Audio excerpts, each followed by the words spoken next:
Assalaamu calaykum. Soo dhawaad. Haddii aad channel ku cusub tahay, magacayga Dr. Jabir.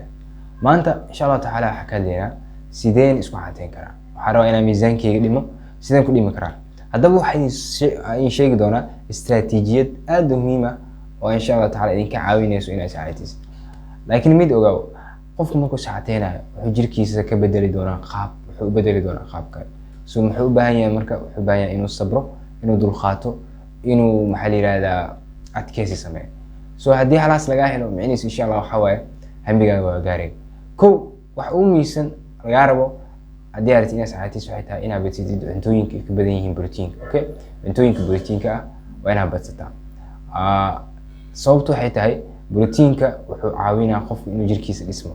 Waxaa ka mid ah marka cuntooyinka borotiinka ah sida ukunta, malayga iyo waxyaabahaas. Okay, laakiin ogaaw cuntooyinka dufinta ah ama cuntooyinka ku badan yihiin dufinta inay jirkaaga halis ku yihiin. Haddaba waa inaad cuntaa cuntooyinka borotiinka ku badan yahay, laakiin aad iska ilaalisaa cuntooyinka ku badan yihiin faatka. Okay, sida maxaa la yiraahdaa hamburgerka, chickenka, waxyaabahaas. Okay, labo waa inaad sameysaa waxa la yiraahdaa exercise, very important. haddii aad rabtid inaad jirkaaga yareysid ama miisaankaaga aad dhintid, waa inaad sameysaa exercise. Okay, waa inaad aadaa gym, waa inaad gym qaada, because of wuxuu ka caawinaa inaad lose gareysid waxa la yiraahdo kg inaad lose gareysid.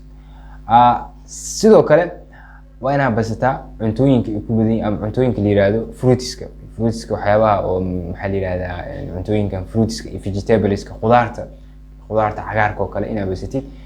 Fruitskan inaad badsatid sida cambaha, miraha, waxyaabaha miraha leh inaad badsatid. Okay, because ayagana qofku way caawinayaan, laakiin kaliya waxaa ka fogaataa cuntooyinka dufinta. Sidoo kale haddii aad rabtid marka inaad saxataysid waxyaabaha lagaga baahan yahay wuxuu yahay inaad sameysid wax la yiraahdo eating timetable. Okay, eating timetable micnihiisu wuxuu yahay inaad sameysatid waqti aad wax cuntid. Okay, dadka Soomaaliya haddana waxa waaye qofka markuu wax iska arka buu cunaa, qalad. haddii aad rabtid inaad saxataysid waa inaad sameysataa subaxdii, waa inaad sameysataa waqti aad quraactid, qadadii waa inaad sameysataa waqti aad qadaysid, cashadiina waa inaad sameysataa waqti aad cashaysid. halaas ka badan aan dhaafsiinin inaad wax cuntid. Okay, waa inaad marka inaad lahaataa go'aan.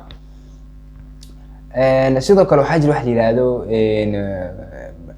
hilib la yiraahdo hilibka guduudan. Hilibka waa noocyo badan yahay. waxaa jira wax la yiraahdo hilibka guduudan.